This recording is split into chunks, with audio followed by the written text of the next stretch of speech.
Hello students, welcome to SIPS classes online. You all know very well that peacock is the national bird of India.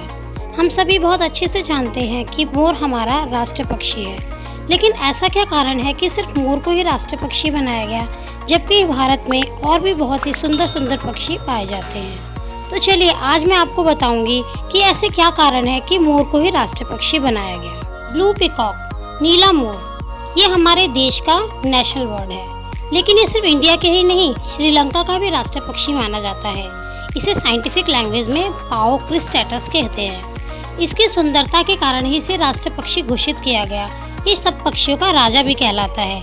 लेकिन सिर्फ इतना ही काफ़ी नहीं है कि इसकी खूबसूरती के कारण ही इसे राष्ट्र पक्षी बनाया गया। इसके पीछे और भी कई कारण हैं। जब देश में राष्ट्र पक्षी का सिलेक्शन हो रहा था तो उसमें सारस, क्रेन, ब्राह्मणी, काइट, बास्टर्ड और हंस जैसे नामों पर भी चर्चा हुई, लेकिन इन सब में से केवल मोर का ही नाम चुना गया। जानते हैं क्यों? क्योंकि इसके पीछे जो गाइडलाइंस बनाई गई थी उसके अनुसार राष्ट्र पक्षी घोषित किए जाने के लिए उस पक्षी का देश के सभी हिस्सों में मौजूद होना जरूरी था।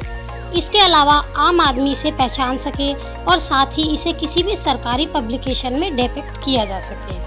इसके अलावा यह पूरी तरह से भारतीय संस्कृति और परंपरा का हिस्सा होना चाहिए। हम पुराने ज़माने पे नज़र डालते हैं तो राजा महाराजाओं के सिंहासन भी मोर के आकार में ही बनाए जाते थे, इसीलिए यह एक ट्रेडिशनल व्यू से भी देखा जाता है। इसी सब कारणों को देखते हुए पीकॉक को 26 जनवरी 1963 को भारत का राष्ट्र पक्षी घोषित किया गया, क्योंकि यह शिष्टता और सुंदरता का प्रतीक होता है। कि स्टूडेंट्स, तो अब तो आपको पता चल ही गया होगा Why is peacock called the national bird of India? तो आगे से अगर आपसे कोई पूछे तो आप उसे प्रॉपर आंसर दे सकते हैं। Thank you so much.